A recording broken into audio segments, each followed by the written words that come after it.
So, the thing about starting a business when you have student loans, and I mean, everything, you have to do what you got to do regardless, whether it's buying a house, um, having the kids that you always wanted, or, starting a job, or in my case, starting a business, is that regardless of what you hear out there, a lot of the stuff is intentionally misleading you. So during the pandemic or whatever, we had paused student loans and there was a call for some form of student loan forgiveness. And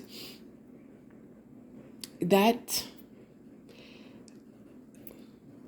a lot of the stuff that's been said, I had a feeling from the get go because if they wanted to, they would have done it a while ago. But when you really look at how student loans is structured, um, not just us who borrow the loans, but how the loans get funded and paid for and borrowed against, I had a good feeling that they weren't going to do much of anything.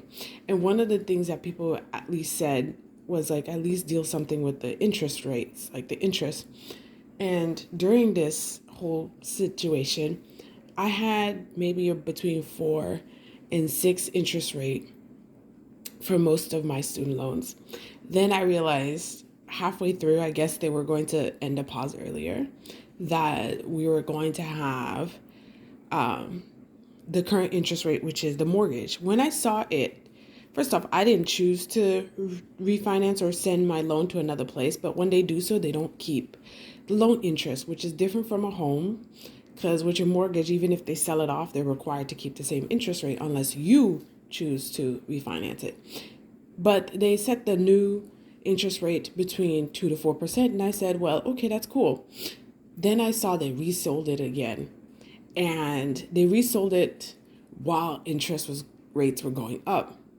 And finally, now that we're all required to pay student loans back, and I have been paying them in like little chunks of what I could save throughout the pandemic. So it's not like, because I don't believe they're gonna, no matter who, they don't have any, like no one's getting a kickback by paying us, our, um, the least they could have done was like make it like low interest rate, but no, it's high. So let's go first with the payment, right?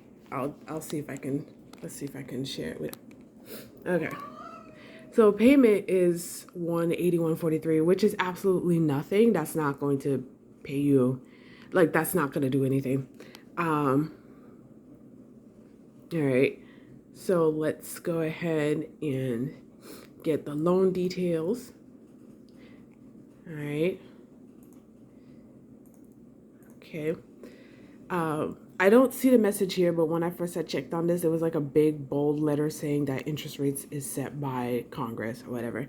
So now, as you can see, I have interest between 7.8 to the lowest being 3.4. I don't know what made them be 3.4.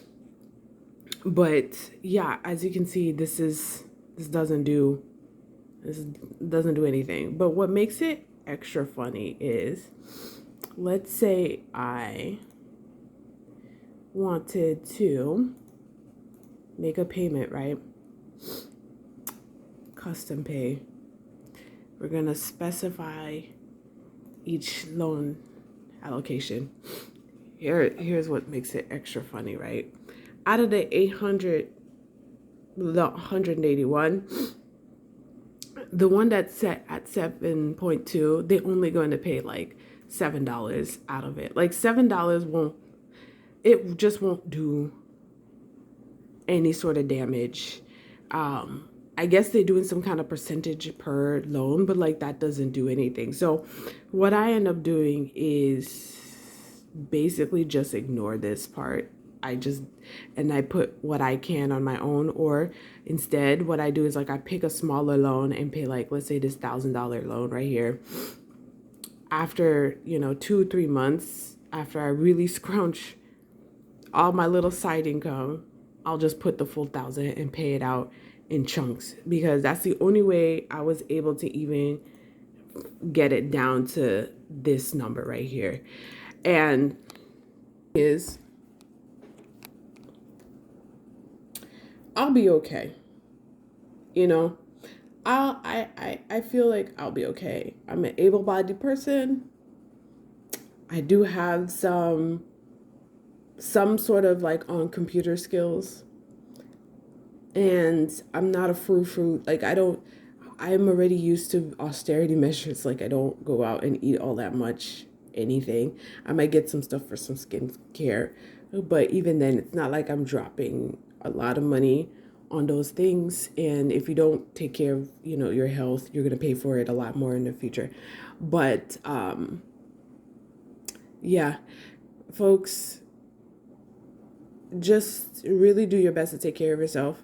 Everything is at risk at this point. Like whether you start a business or whether you do something else, everything is at risk. Of course, be smart about it and really work on it, but it's still just kind of like I really just don't hear anything of anyone is into. So anyways, if you happen to don't mind adding more to your credit debt, please take a look at my offerings on Ebonite or Ebony Haiti, art and scents that are inspired by Haiti. But yeah, we're all gonna try our best on this. You could do it. It's annoying, it's irritating, and it angers me a bit, more than a bit. But yeah.